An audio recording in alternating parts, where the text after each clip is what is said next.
For those of you who don't know me, my name is Roger Steinberg. I teach geology here. I'm also the coordinator of these Friday Science seminars. To introduce our speaker, let me say something to my geology majors. I think I might have gotten you individually, but Dr. Garrison and some of his students would like to meet for a few minutes after the talk to tell you about Texas A&M, give you a pep talk about everything they have going on there, field trips and so forth. And they've opened up membership in the Geology Club to Del Mar students, and they'd like you all to participate with their various activities. Also, Wednesday, March the 12th, they are going to have a table set up in the Harbin Center. It's a recruitment table. It's part of the Del Mar Spring Break Bash, and there'll be a bunch of other tables set up out there for all kinds of things, safety over spring break and all that. But if you want some more information, that would be a good thing. Harbin Center, 11 o'clock to 1 o'clock on Wednesday, March the 12th. Our speaker today is Dr. James R. Garrison, Jr. Dr. Garrison obtained his PhD in geological sciences from the University of Texas at Austin, and he held a postdoctoral fellowship at the University of Tennessee in Knoxville. Go Vols, my alma mater. He's had an extensive career as a research scientist and as a professor in both academic institutions and the energy industry. His areas of research include the stratigraphy and sedimentology of fluvial deltaic and aeolian systems. If you've taken geology, you know what that means. Outcrop analog studies for petroleum reservoir description and modeling, petrophysics of outcrops, and fractal geometry of geological data sets. He has applied this research with extensive field work in Texas, Utah, and New Mexico. Dr. Garrison has authored almost 40 research papers and has given many presentations at professional meetings. In fact, this is his third Friday Science seminar here in as many years. He's been involved in developing and presenting numerous field seminars and field trips, including along the modern Texas Gulf Coast. Dr. Garrison is presently a research associate at Texas A&M University here in Corpus Christi, and he's responsible for teaching numerous undergraduate courses in geology, including mineralogy, sedimentology, and stratigraphy, geophysics, and field geology. I might have missed one or two. He's a very busy guy. If you would, please, let's welcome Dr. Garrison. Thanks, Roger. What I would like to discuss with you today is the geologic history of the Nueces Incised Valley.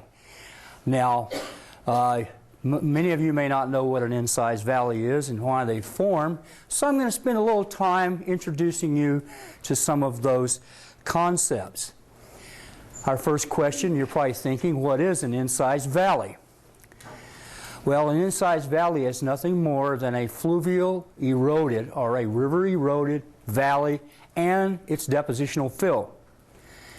Now, these valleys are characterized by an abrupt basinward shift in facies across the erosional unconformity at the base of the valley. Now, how do these valleys form? Well, they generally form when there's a relative fall in sea level or base level as streams are forced to adjust to the lowering of the point to which they're graded. Now, this valley can subsequently be filled during one or more relative rises in sea level. And the internal organization and sediment structure, architecture of the valley fill is a function of how much sediment is available, what is the rate of relative change in sea level, and how long did that sea level cycle last. Now, you're saying, okay, a sea level fluctuation is involved in the formation of a valley. A lot of people say, well, are they real? How do they happen? We've had evidence for sea level fluctuations dating back to the early 18th century. One of the most famous examples was Seal Rock in an island off the coast of Sweden. Actually, it was in a bay. And early on, the water level used to be up to this point right here, and seals would lie on top of this rock. Now, as time went on, the rock was more and more exposed, and the current sea level is here. So the question was asked, well, is sea level falling or is the land rising? Well, in many cases, we really don't know, so we talk about a relative rise in sea level. So if you're a seal here stuck on top, you're saying sea level is falling because you can't get to the water anymore. Another example, and this is from Lyell's textbook on geology from back in the late 1800s. This is the temple of Serapis in Italy, where this old temple had columns, and above the water level, which you can see here at the bottom, there are borings by boring clams, suggesting that at one time sea level had risen to this point and has now fallen back down. Obviously, when it started out, the floor of this temple was above ground. So we have a situation where sea level rose and then subsequently fell. So there's a lot of evidence that sea level has changed with time. So what causes these major fluctuations in sea level? Now we're going to talk about global sea level changes. We use the word eustatic to describe that. And some of the most major changes in sea level across the globe are associated with changes in the volume of the ocean basins, which is coupled to seafloor spreading, and I'll talk about that in a little more detail in a moment. Also, if you change the configurations of the continents, i.e. continental drift, you can change the circulation of ocean currents so that warm ocean currents are no longer controlling climate in temperate regions and so forth. Also, there are variations in the amount of incoming solar radiation, or what we call insolation. Now, this is due to a variety of non-perfect aspects of the Earth's orbit. For example, the eccentricity of the Earth's orbit varies. In other words, it changes in shape over time. The Earth wobbles on its axis. And of course, there is a change in the tilt of the Earth's axis, rotational axis, relative to the plane of its orbit. So there's a variety of imperfections here in the way the Earth is moving around the Sun. Now, part of that issue affects how much we're pointing toward the Sun at any particular time. But let me address this major issue of ocean basin volume. Now, newly formed ocean crust is of low density because it's hot, so it stands topographically higher than older, denser ocean crust. And this new crust is topographically higher. In essence, it reduces the ocean basin volume, causing that water to encroach upon the land. So the faster we generate new crust, the faster the rate of global sea level rise. The best example of that is in the Cretaceous time. About 100 million years ago, the Atlantic Ocean was opening at a very rapid rate. This new ocean crust decreased the volume of the ocean basin and flooded most of North America. In fact, all the way from the Gulf of Mexico to the Arctic Circle was connected with an inland sea during this rapid opening of the Atlantic. And we can see over time that we've had many sea level fluctuations. The dashed line here, vertical line, shows present-day sea level.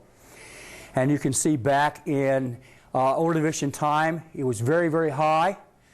And here in Cretaceous time, it was very, very high. And so what we find happening is that these are times when we have supercontinent breakups occurring.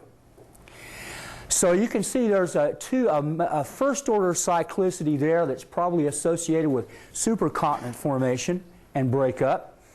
And then we have some higher-order little wiggles on this here that are associated with continental configurations, ocean current changes, and how much global volcanism is going on, because volcanism is related to continental breakup as well. So these are the first and second order, the big effects.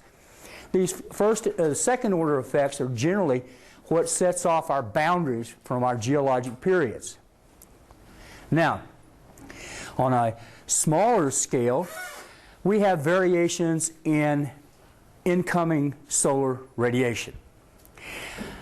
And we call this orbital forcing, because changes in the Earth's orbit is forcing climate to change. And again, we have changes in the shape of the Earth's orbit, wobble of its axis, change in tilt angle. And in addition, this orbital forcing gives us high frequency climatic changes, which results in eustatic changes in sea level. When we have a cold climate period, our ice sheets grow, ocean volume decreases, we have sea level retreat, and then when ice sheets melt during warm periods, sea level will rise. So orbital forcing is a major control over this. So what Milankovitch described these cyclic phenomenon, and the most long period one is eccentricity. It has a cycle of about 100,000 years.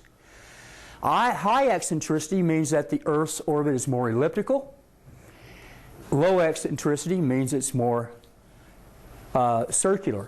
And you can see from the orbital pattern here that there are periods when the Earth is closer and sometimes when it's further away. So you could see how that might add up to a warming and cooling if you get further from the sun. Now, the tilt of our rotational axis. The maximum tilt is about 24.5 degrees. The minimum is about 21. Today it's about 23. And that has a cycle of about 41,000 years. And you can see if you are here in the northern latitudes, that the more tilt there is, the more direct sunlight you're receiving at any particular time.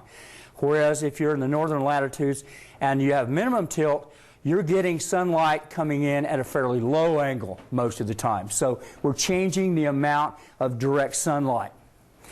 The more the grazing angle of the sunlight, the more it's absorbed in part or reflected off to the atmosphere.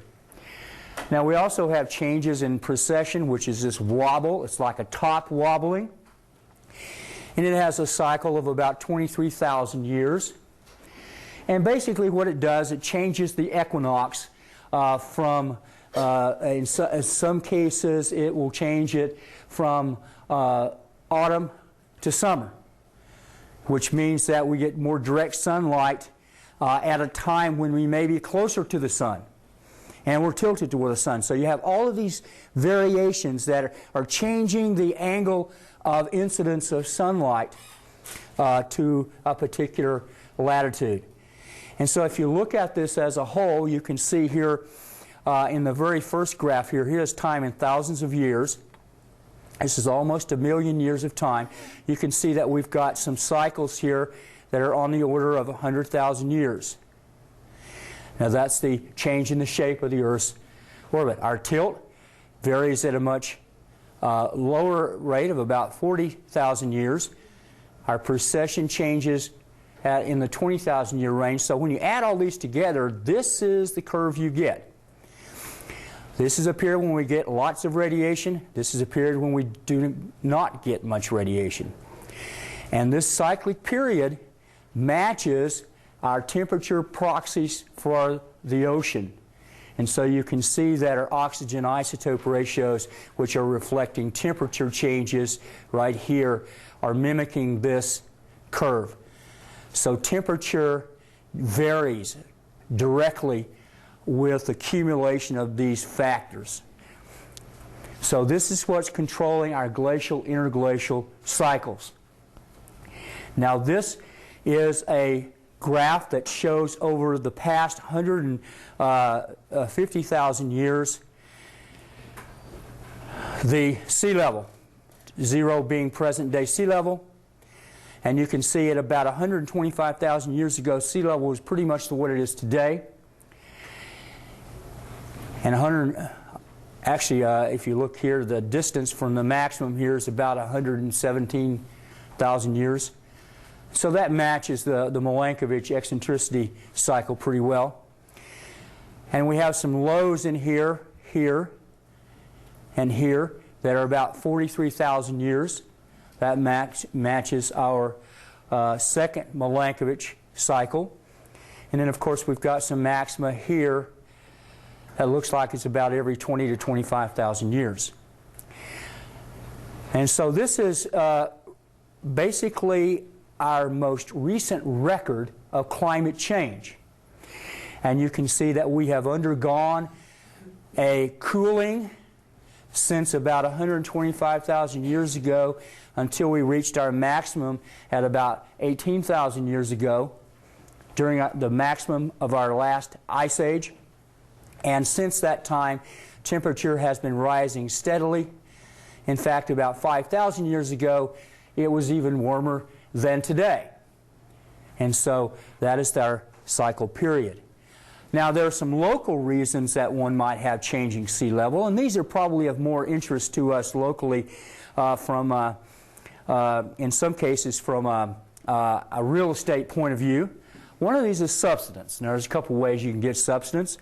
You can have sediment compaction, or you can have tectonic subsidence, loading, or in some cases you can have uplift, which can be uplift due to isostatic rebound, and I'll explain what those are in a moment.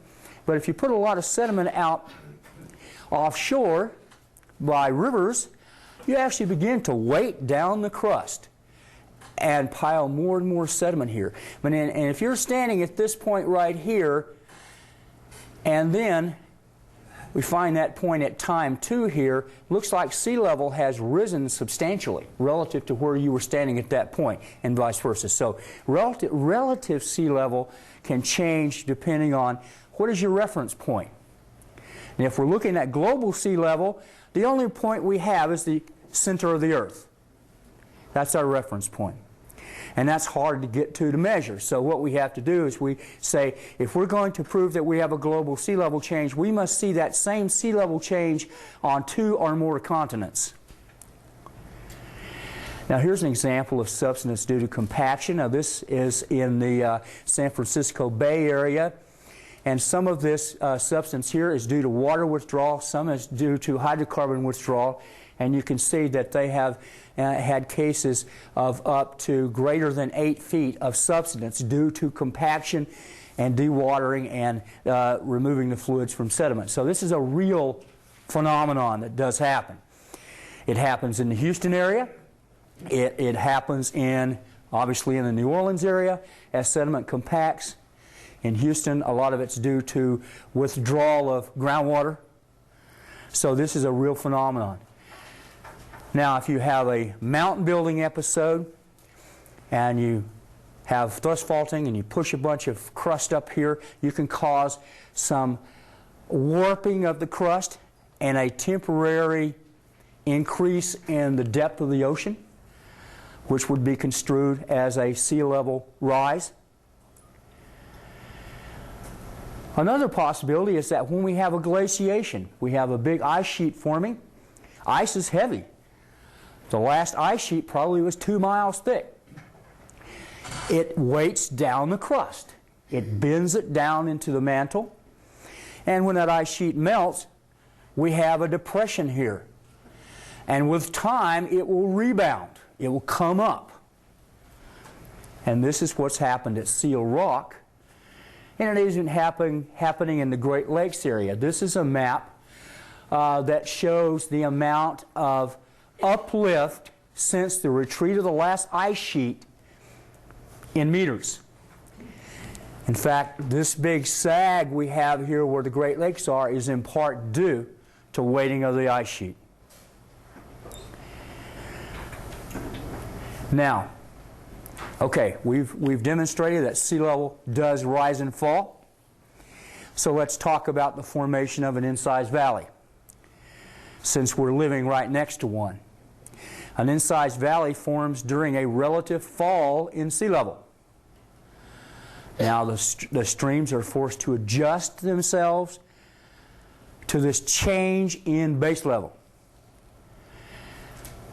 So what is an equilibrium profile? How does a stream become happy? Well, if you look at a stream's bottom elevation from its headwaters here to the coastal plain and to the ocean, which is the ultimate base level, you'll see that it's a concave upward profile. It's steeper up here in the headwaters, more gentle down here, and the exact shape of this profile is a function of the grain size of the sediment it's carrying, how much sediment it's carrying, how much discharge the stream has, in other words, how much water is it carrying, and in part climate. And so a river will try to achieve this profile, given enough time, and they all pretty much do. Now, what does that profile tell us? Well, if you look up at high gradients in here, and here are low gradients down here. Let's pick a particular discharge, which is like cubic meters per second. Let's pick something like our Nueces River, which is probably somewhere in this range. If this were the position of the Nueces River, and we changed its grade, or we went upstream till the gradient is steeper, we might find it braided. And we see that for other rivers. And one of the best examples I know of is the Red River. This is the Red River up north of Wichita Falls near the headwaters of the Red River. And this is a big braided stream. You can see the stream is just braided here. It's got a lot of sediment in it, very high gradient, not much discharge. It's pretty arid up in that area. And as it goes toward the Gulf of Mexico, and it'll join the Mississippi in Louisiana, but as it reaches the coastal plain of Louisiana, it becomes a nice meandering stream. This is a shot of that same river right outside the town of Shreveport, Louisiana. You can see the big point bars and the big meanders. And so this is the kind of stream profile one would have at a very low gradient near the coastline. And this is the profile you have where the gradient is more steep. And you'll say, why is that important? Well, that affects how valleys behave. Now, think about a situation where we have a stream profile that's our happy profile here. And what if we drop sea level from here to here? Well, that means that this stream wants to get this same profile dropped down to this point right here. So it has to erode. So when it's at its high point, and let's say that we drop sea level by some amount, that stream is going to be forced to cut itself a valley because it has to empty into the ocean. So it incises itself a valley. That's how an incised valley forms. So there is an initial incision, and then there will be a retreat, and there will be some point upstream where the river will not even know what's happened at the shoreline. So that during the initial fall in sea level, the rivers cut down deep valleys. Now, as I said before, these form during rises and falls in sea level, and we can fill it as sea level rises again. It falls, we cut a valley, sea level rises, we fill that valley. So here we have, we're a valley, and then sea level is rising, and it's beginning to flood our valley, and we begin to fill it with a little more sediment, and a little more sediment, and eventually we fill it all the way up as sea level rises, because we have a place to put the sediment, okay? And so what happens at the initial rise in sea level? Here's the valley mouth, and notice that down here near the coastline here, where the gradient of the river is very gentle, we have a nice meandering stream, and then we get up here where it's steeper, and we have a braided system. Now right here at the mouth, we begin to build us a little delta. at the mouth of this valley. Here's an example of such a case. It's a miniature example. This is in a reservoir in Utah. And this reservoir has a lake level that goes up and down depending upon whether or not we have a heavy water use due to irrigation or whether we're getting the spring runoff. So, as water is being used out of this reservoir, we'll say sea level is dropping, and this little stream has cut itself an incised valley, and now here's that little delta at the valley mouth. So that's what the delta will look like at the mouth of the valley. Now, as we continue to let sea level rise, we have estuary development. That means an estuary is nothing more than what? A flooded mouth of a valley. The one we have in our backyard is Corpus Christi Bay and Nueces Bay. Now, right now, the mouth is blocked by Mustang Island, but this is our estuary, and this is our incised valley. And eventually, if sea level rises enough and we have enough sediment, we will completely fill our valley. And you can see here was the valley's original outline. So that was filled during one cycle. And so the valley begins to get filled as sea level begins to rise, and it will fill all the way up as long as there's enough sediment. Now, before that valley fills all the way, sea level may drop again. And so the fill can be complex. But in general, if you were to take a slice through one of these valleys, this is what you would see. You would see the original valley floor, braided stream feeding a little delta out at the mouth. And then as sea level began to rise, you would begin to build a barrier system across the mouth of this estuary. And here's our bay.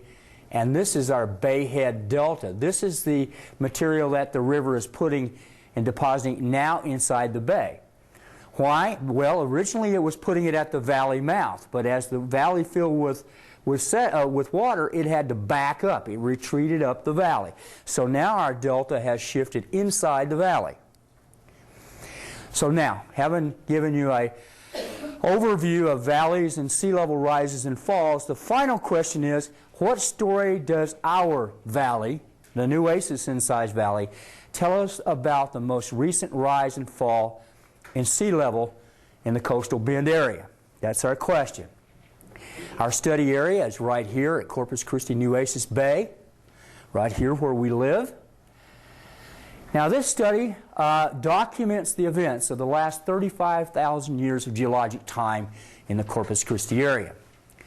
It documents the incision and the subsequent filling of the valley during this last glacial, interglacial cycle and eustatic rise and fall in sea level. Now, this is a map that shows us our general overall area that we're looking at here. This area right here is Flower Bluff, Ingleside. Here is Rincon Point, Indian Point. This is a little barrier spit separating Nueces Bay from Corpus Christi Bay, and of course Mustang Island and Laguna Madre here. So that kind of gives you the overall picture of this valley.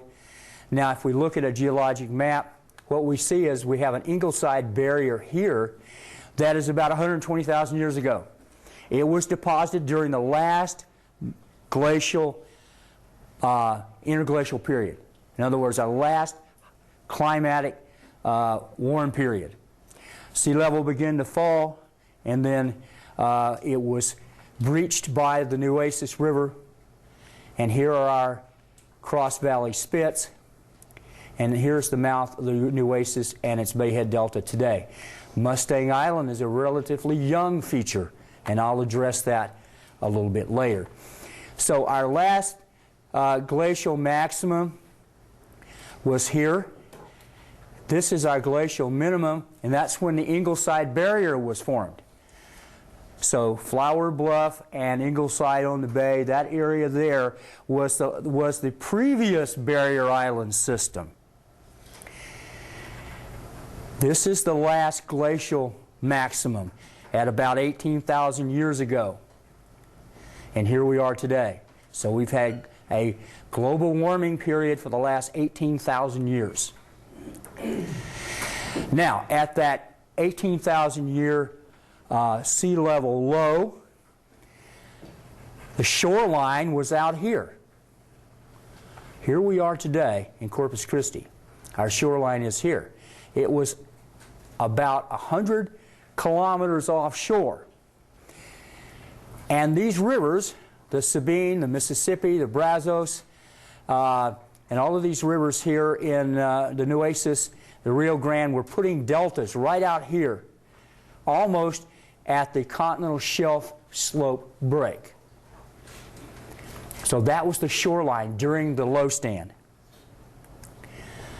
Now, if you look at the bottom of the valley in Corpus Christi Bay, this is a topographic map. The darker the color, the deeper the valley, and you can see here the path of the Nueces coming through this valley at its deepest point.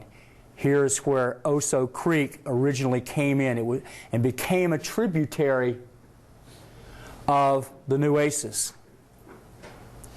Oso Bay was originally the lagoon behind the Encinal-Ingleside barrier.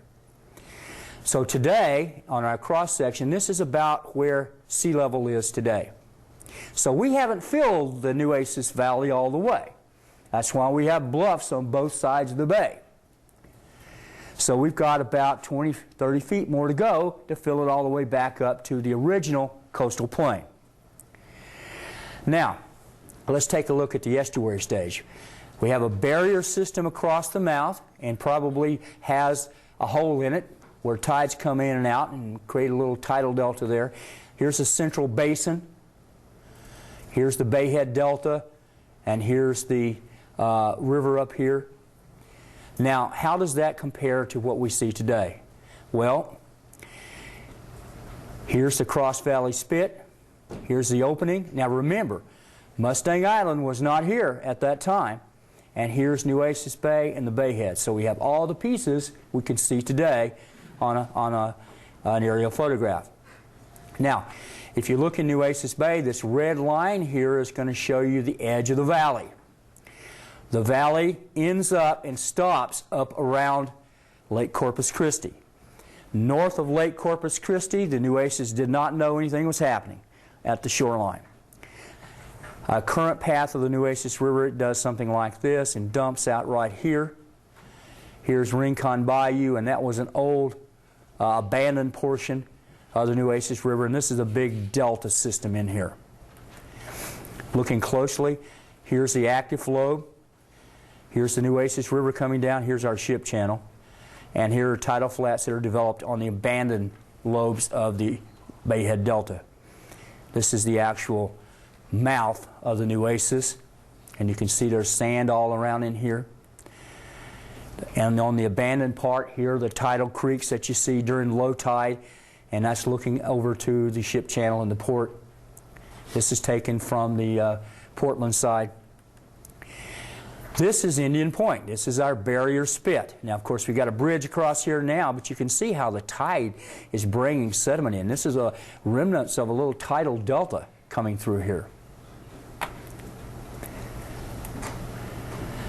Now, back in the late 70s, the USGS came in and shot a couple of seismic lines, took a couple of cores in here, and gave us some more information. Now, what I've just interpreted for you is what you see from a photograph. But now I'm going to take you down into the subsurface and let's see what that fill of the lower part of the valley really looked like. Here are our seismic lines. We have a core out here at Fish Pass. We have one over here close to Corpus Christi Pass, and we'll take a look at those here. Here's the one at Fish Pass.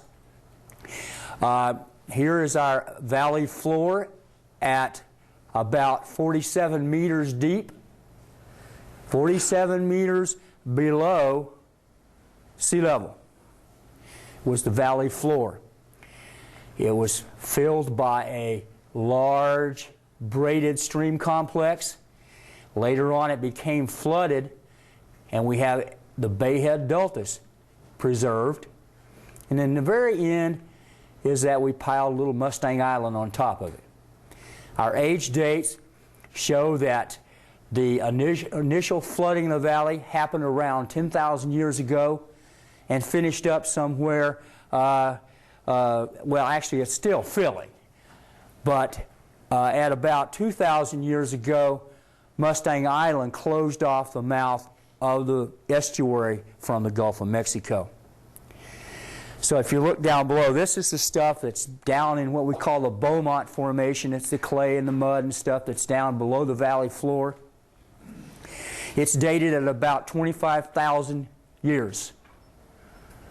The organic matter in here is dated by carbon-14 dating at about 25,000 years. If you look at the braided stuff, it's up above. It's got large, coarse sand grains. And in some places, it's got huge, broken, transported oyster shells and gravel. So it's transporting a lot of very coarse material. Here's some gravel clasts that we find in this core, right here and here. Up a little above, as the, the braided stream shifted to one side of the valley and left the other one kind of sitting there, it was an arid climate. We actually have an abandonment phase here. It gets finer grained as the stream shifts from one side of this valley to the other. Remember, this valley is about 6 or 7 kilometers wide. So that stream is moving around. And when it moves away, we have fine-grained material. And that fine-grained material is subjected to an arid climate, and we begin to have caliche nodules forming, suggesting that we had arid climate. Now remember, when this is happening, we're probably 100 kilometers from the coastline. So that would be kind of like we're on the coastline now here in Corpus Christi. Mathis is about that far inland, and that's where you get all this caliche. So we're in a fairly semi-arid climate at that time.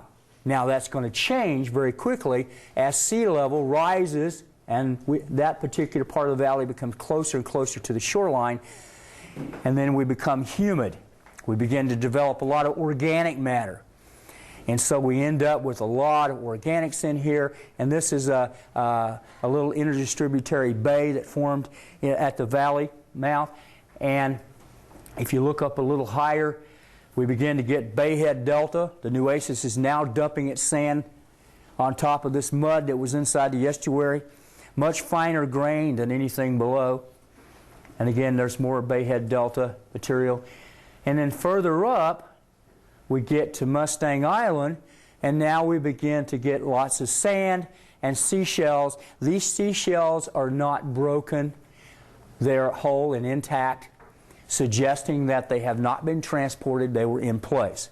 Now, I keep telling you that the Nueces Valley filled up and was closed off around 2,000 years. So how do I know that? Well, when I go over to Corpus Christi Pass or Newport Pass and look at this core over here, what I see down at about 15 meters, we've got shells dated at just younger than 1,600 years before present. About 2 or 3 meters below that, we have shells dated almost at 8,500 years.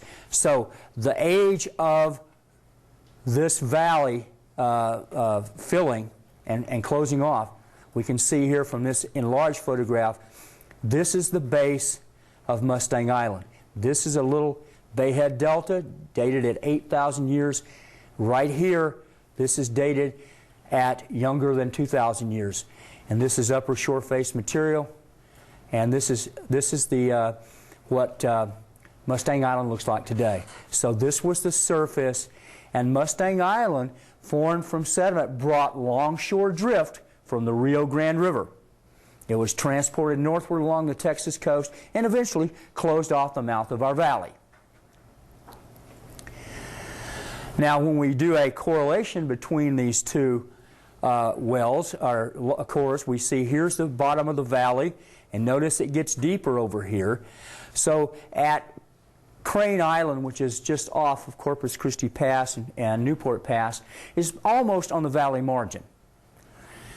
The bottom of our valley is filled with fluvial braided material. Here's our bayhead deltas, and here's our barrier island, because both of these were taken on Mustang Island, so obviously we're going to get that barrier island system across there. So let me show you some seismic lines. I'm going to show you a couple of lines here that are across the valley. This is 5 and 8, and then also I've got a couple of long valley lines to show you, which shows you what happens along the length. And what I did to make sure I knew where I knew exactly where core F was taken, and I was able to take this core cross-section and correlate it into reflectors inside this high-frequency seismic. And so this is what I saw. I saw bayhead deltas setting on braided fluvial, and notice the shape of this. We have these little terraces. Those are the same terraces we see in the Nueces River Valley further upstream today. Those terraces, but we've been filled. Now this is actual sediment now being deposited in Corpus Christi Bay.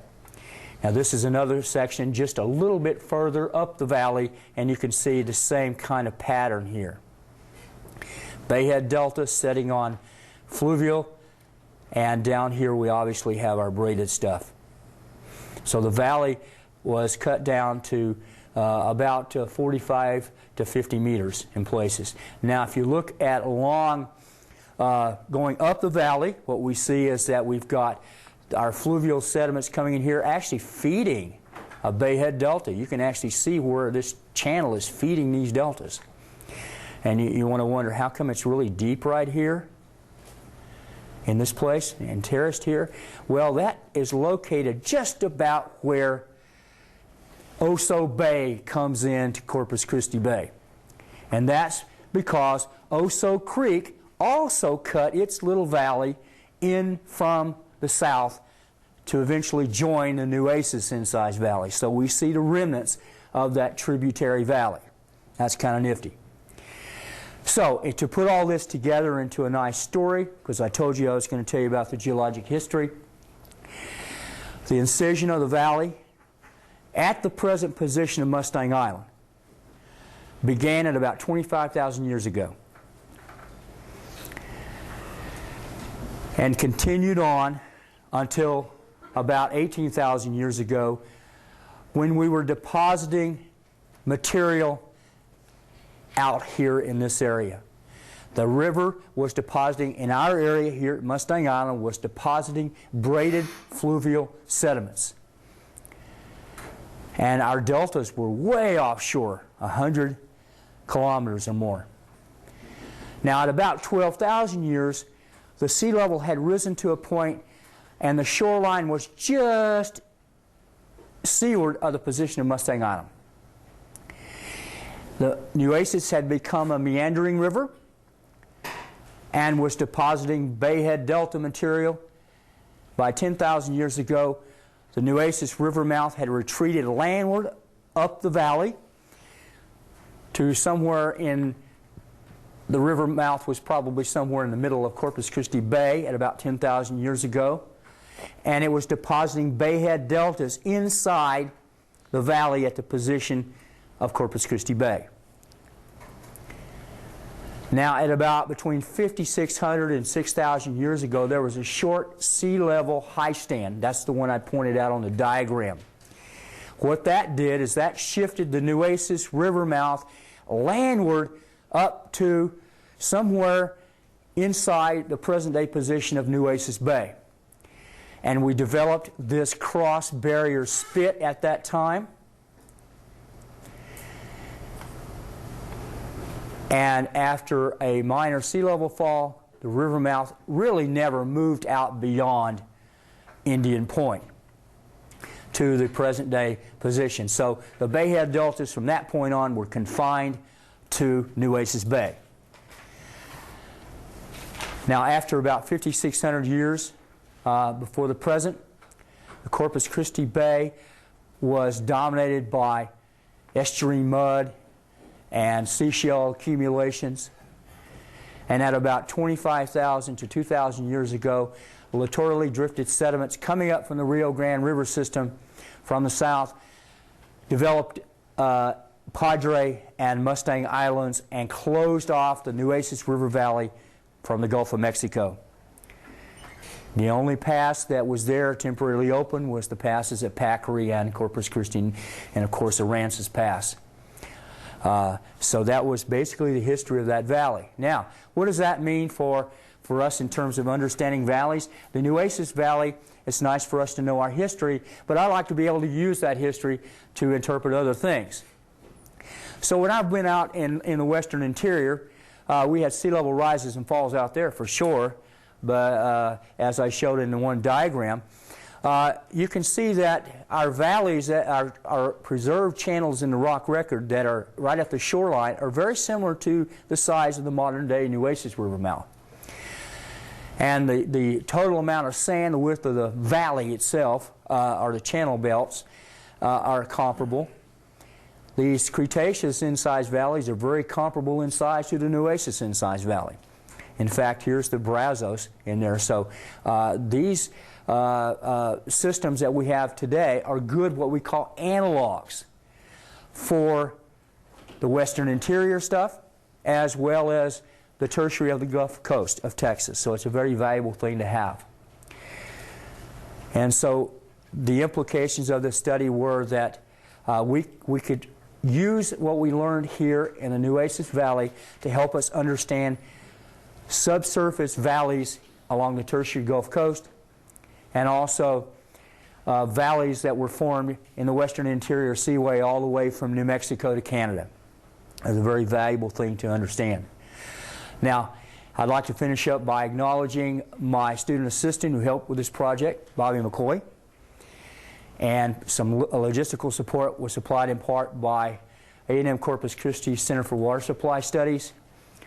And it was also supported in part by my research consortium at Texas A&M Corpus Christi. Thank you.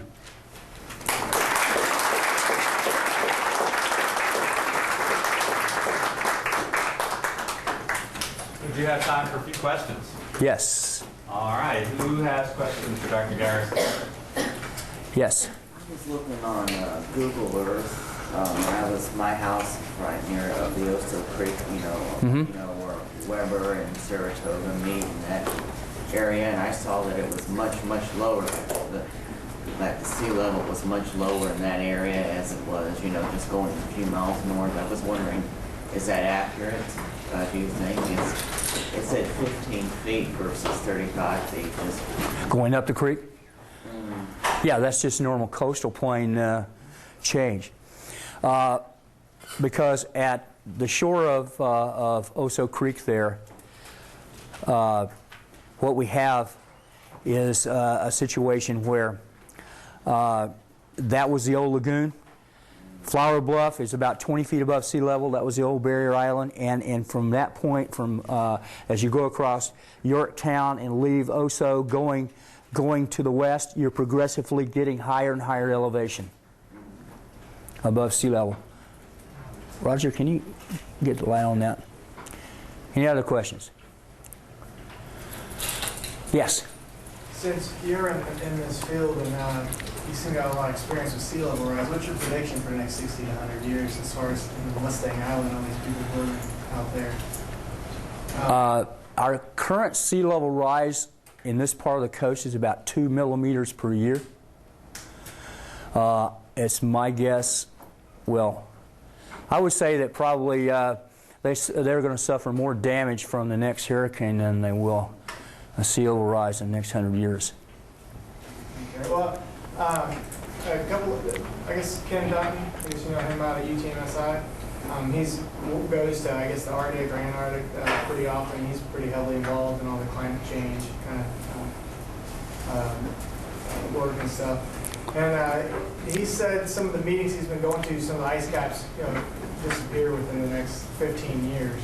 And so the sea level rise might jump up here in the next 40, 50 years.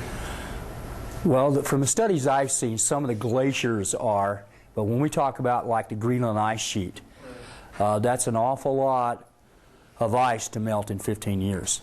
And the Antarctic sheet probably never has completely melted. From what I understand, our last glacial maximum was dominantly due to what was going on in the northern hemisphere. And another thing that I keep getting at, and I'm going to say this because I keep getting asked this question. People always want to know, how come Corpus Christi Bay here is round and the valley is actually pretty straight on each side? Well, before Mustang Island was here, this whole thing was open to the ocean. This is all due to wave erosion. And we still get that going on today. That's why you've got all seawalls and all that stuff around there. So Corpus Christi Bay, as it is now, is not the shape of the Nueces Valley. A lot of that has been widened due to wave erosion. Any other questions? I have one. Yeah. Is it possible that some Rincon Point and Indian Point had met, so it was more like a bay-mouthed bar instead of... I don't think so. No. It looks like it was a barrier spit. And like you can see now, there's a tidal current coming in and out of that. I'm guessing. I have a question. Yeah, we got it.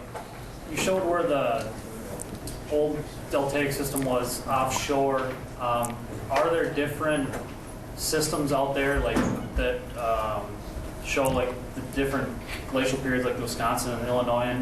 And is there traces of them that from out there to back into where we are now? You mean older than the Wisconsin? Yes.